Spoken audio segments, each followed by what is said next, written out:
198 রানের জবাবে ব্যাটিং করতে নেমে গোল্ডেন ডাক মেরে ফিরে যান নাজমুল হোসেন শান্ত। এটা প্রত্যাশিত ছিল।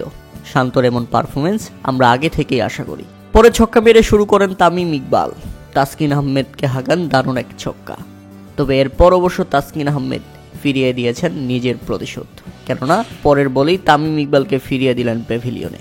তাসকিনের বল বুঝতে না পেরে এলবিডব্লিউর ফাঁদে পড়লেন দেশসেরা এই ওপেনার।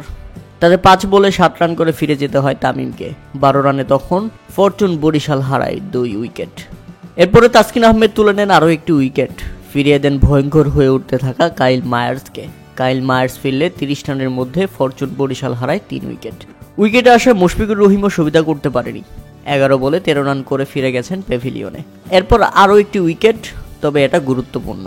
ভালো খেলতে থাকা তাওহিদ হৃদয় ফিরলে মাত্র 61 রানের মধ্যেই ফরচুন বরিশাল হারায় 5 উইকেট। অর্থাৎ তখনই মূলত ম্যাচ থেকে খেই হারিয়ে ফেলে তারা। 23 বলে 32 রান করে ফিরে যান তাওহিদ হৃদয়। এরপর মনে হচ্ছিল ম্যাচটা হেরেই যাবে, তবে মাঝখানে শাহিন শাহ আফ্রিদি ঝড় তোলার চেষ্টা করেন। তবে খেলা বদলে যায় যখন ফাহিম আশরাম মুরাদের শেষ ওভারে 3টি ছক্কা মারেন টানা। অর্থাৎ শেষ 3 বলে 3 ছক্কা, 3 বলেই চলে আসে 18 রান। মুহূর্তেই বদলে যায় ম্যাচের রূপ। স্কোরবোর্ডে তখন 15 ওভার শেষে 140 রান। অপর প্রান্ত থেকে মাহমুদুল্লাহ জ্বলে ওঠেন নিজের রূপে। এ যেন উস্তাদের মার শেষ রাতে, কেননা দিন শেষে মাহমুদুল্লাহ সেরা। হাঁকাচ্ছিলেন একের পর এক ছক্কা, দৃষ্টিনন্দন সব বাউন্ডারি। তবে তখনও প্রয়োজন ছিল শেষ 24 বলে 39 রান। তবে কাজের কাজ করে দিয়েছেন ফাহিম আশরাফ। এরপর হয়ে ওঠেন আরও বিধ্বংসী। ঝড়ো গতিতে ম্যাচটাকেই জিতে নিলেন তারা। শেষ পর্যন্ত ফরচুন বরিশালের 4 উইকেটের জয়।